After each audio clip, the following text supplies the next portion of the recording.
ഇന്ന് രാവിലെ കോടതി കൂടിയപ്പോ ഈ ശിക്ഷയെക്കുറിച്ച് എന്തെങ്കിലും പ്രതിക്ക് പറയാനുണ്ടോ എന്നുള്ളത് അത് നിയമപരമായിട്ട് കോടതി ചോദിക്കേണ്ടതാണ്. അത് ചോദിച്ചു. അപ്പോ ഗ്രീഷ്മ കോടതിയോട് പറയാനുണ്ട് എന്നുള്ള ഒരു കാര്യം അടുത്ത് ചെന്ന് പറഞ്ഞു. അതായത് MA ലിറ്ററേച്ചർ ഡിസ്റ്റിങ്ഷനോടുകൂടി പാസ്സായി എന്നും മുമ്പ് മറ്റ് ക്രിമിനൽ പശ്ചാത്തലമൊന്നും ഇല്ല എന്നും അതുപോലെ തന്നെ പാരന്റ്സിന് ഒറ്റ മകളാണെന്നും അതുകൊണ്ട് മറ്റ് ശിക്ഷ വളരെ കുറഞ്ഞ അതായത് ഈ നിയമം അനുശാസിക്കുന്നതിൽ വെച്ച് ഏറ്റവും കുറഞ്ഞ ശിക്ഷ തരണം എന്ന് മാത്രമാണ് ഗ്രീഷ്മ പറഞ്ഞത്. പിന്നെ അതിനുശേഷം പ്രോസിക്യൂഷന്റെ വാദം കേട്ടു, അതുപോലെ ഡിഫൻസിന്റെയും വാദം കേട്ടു.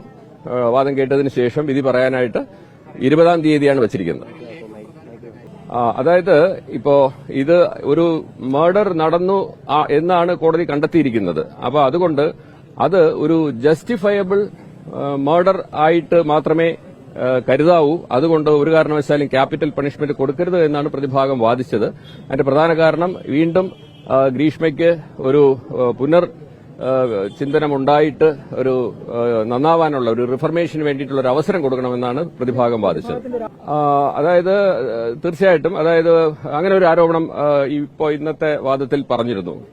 കാരണം അതിൽ അവരൊരുമിച്ച് കഴിഞ്ഞ സമയങ്ങളിൽ ചില ഫോട്ടോഗ്രാഫുകൾ എടുത്തിരുന്നു എന്നും ആ ഫോട്ടോഗ്രാഫുകൾ ഉപയോഗിച്ചിട്ട് ഏതെങ്കിലും രീതിയിൽ മിസ്യൂസ് ചെയ്യാൻ സാധ്യതയുണ്ട് എന്നുള്ള ഒരു കാരണത്തിൽ ആത്മഹത്യയല്ലാതെ വേറൊരു മാർഗമില്ല എന്നൊരു സാഹചര്യത്തിൽ അതിന് ശ്രമിച്ചു എന്നും പിന്നെ കൂടാതെ ഷാരോണിനെ ഒഴിവാക്കേണ്ടുന്ന ഒരു ജസ്റ്റിഫയബിൾ മർഡർ എന്നുള്ള രീതിയിലാണ് പ്രതിഭാഗം ആരോപിച്ചത്. ബാക്കി നമുക്ക് ഇല്ല.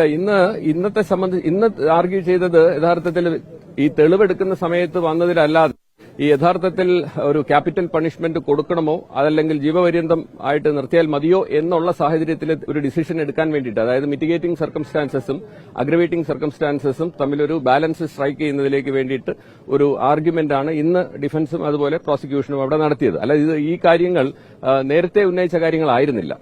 ഓക്കെ, വാദം കഴിഞ്ഞു പോകുമ്പോഴത്തേക്ക് തീർച്ചയായിട്ടും ഒരു നല്ലൊരു സന്ദേശം സമൂഹത്തിന് ലഭിക്കത്തക്ക രീതിയിലുള്ള ഒരു വിധി ഉണ്ടാകുമെന്നാണ് പ്രോസിക്യൂഷൻ പ്രതീക്ഷിക്കുന്നത്. അതായത് ഈ പ്രണയം എന്ന് പറയുന്നത് വളരെ പരിപാവനമായിട്ടുള്ള ഒരു കാര്യമായിട്ട് കാണുകയും ഈ ഷാരോൺ രാജിനെ പ്രണയം നടിച്ച് വിശ്വാസവഞ്ചന നടത്തി വിളിച്ചു വരുത്തി ഒരു കൊലപാതകം നടത്തിയെന്നുള്ള നിസ്സംശയം കോടതിയിൽ സാഹചര്യ തെളിവുകൾ കൊണ്ട് തെളിഞ്ഞിരിക്കുന്ന ഒരു കേസാണ്. അപ്പോൾ അങ്ങനെ വന്നിരിക്കുന്നത് യഥാർത്ഥത്തിൽ ഈ ഒരു പരിപാവനമായിട്ടുള്ള ഈ പരിശുദ്ധ പ്രണയം എന്ന കൺസെപ്റ്റിനെ തന്നെ കൊല ചെയ്തിരിക്കുന്നു എന്നുള്ളൊരു അഭിപ്രായം കൂടി പ്രോസിക്യൂഷൻ അവിടെ പറഞ്ഞു. അങ്ങനെ അതിലൂടെ ഈ ഷാരോൺ രാജിനെ മാത്രമല്ല ഈ പരിശുദ്ധ പ്രണയം എന്ന കൺസെപ്റ്റിനെ കൂടെ ഈ യുവാക്കളുടെ ഇടയിലും അല്ലെങ്കിൽ സമൂഹത്തിന്റെ ഇടയിലും അതൊരു കൊല നടത്തി എന്നുള്ളൊരു വാദം കൂടി പ്രോസിക്യൂഷനോട് ഉന്നയിച്ചു. Thank you.